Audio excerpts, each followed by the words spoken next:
மீட்பு பணியை மேலும் சவாலாக்கியிருக்கிறது தொடரக்கூடிய கனமழை. ஏற்கனவே கனமழை ஏற்பட்டு வரலாறு காணாத நிலச்சரிவு ஏற்பட்டு உயிரிழப்புகள் அதிகரித்து கொண்டிருக்கக்கூடிய சூழல்ல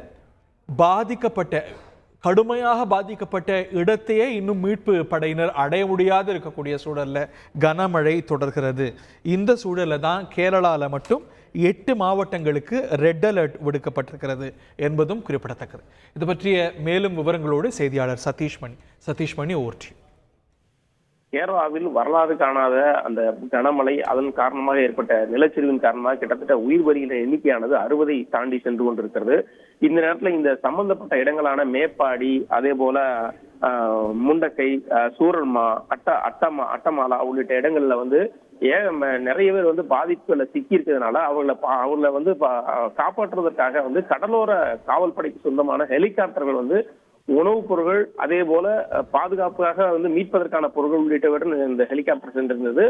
ஆனால் அங்கு பெய்து வரக்கூடிய தொடர் கனமழையின் காரணமாக அங்க இருக்கக்கூடிய மோசமான வானிலை காரணமாகவும் மீட்பு பணிகள் மற்றும் உணவுப் பொருட்களை அளிக்க சென்ற கடலோர காவல்படைக்கு சொந்தமான ஹெலிகாப்டர் 2 ஹெலிகாப்டர்கள் அந்த இடத்துக்கே செல்ல முடியாத ஒரு மோசமான வானிலை காணப்படுவதால் மீண்டும் மீட்பு பொருட்களையும் அதே போல உணவுப் பொருட்களையும் கொடுக்க முடியாமல் புறப்பட்ட இடத்திற்கே திரும்ப வந்திருக்கிறது.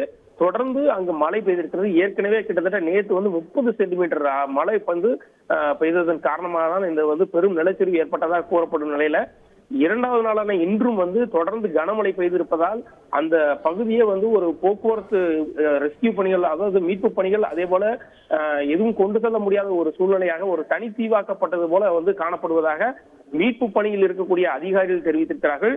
இது மட்டும் இல்லாம கொச்சி டு கண்ணூர், இது நம்ம ஈசிஆர் மாதிரி கடலோர அந்த சாலைகள் அந்த சாலை முழுவதுமாகவே முடங்கி இருக்கிறது அப்படிங்கிறதையும் அந்த மீட்பு பணியில இருக்கக்கூடிய அதிகாரிகள் தெரிவிச்சிருக்காங்க. தொடர்ந்து மீட்பு பணி சவால் நிறைந்ததாகவே காணப்படுகிறது. இதனோடு கனமழையும் சேர்ந்திருப்பதால் ஒரு சிக்கலான சூழ்நிலை ஏற்பட்டிருக்கிறது. தொடர்ந்து வேறு எந்த வழிகளின் மூலமாக அந்த மீட்பு பணிகளை மேற்கொள்ள முடியும் என்பது குறித்தும் கடலோர காவல்படை, அதே போல இந்தியன் ஆர்மி, அதே போல NDRF உள்ளிட்ட அனைத்து அதிகாரிகளும் ஒருவருக்கொருவர் ஒருங்கிணைந்து எந்த வழியில் செல்லலாம், எந்த வழி பாதுகாப்பானது, எவ்வாறு அவர்களை திரும்ப பத்திரமாக அழைத்து செல்லலாம், அல்லது செல்லவே முடியாத இடத்துக்கு இவ்வாறாவது முதற்கட்டமாக மருந்து பொருட்கள், உணவுப் பொருட்கள் இவ்வாறு விநியோகிப்பது என பல கட்ட அந்த ஆலோசனையில் ஈடுபட்டு அதற்கான வழிகளையும் தேடிக்கொண்டிருக்கிறார்கள். இந்த நிலையில்தான் மழை மீண்டும் அவர்களுக்கு ஒரு எதிர்பாராத ஒரு சிக்கலை ஏற்படுத்தி இருக்கிறது. தொடர்ந்து அடுத்த கட்டமாக என்ன முயற்சிகளை மேற்கொள்வது என்பது குறித்தும் மீட்பு பணியில் ஈடுபட்டுள்ள அதிகாரிகள் ஆலோசனை நடத்தி வருகிறார்கள். நன்றி சதீஷ். செய்திகளை உடனுக்குடன் தெரிந்து கொள்ள உடனே சப்ஸ்கிரைப் பண்ணுங்க.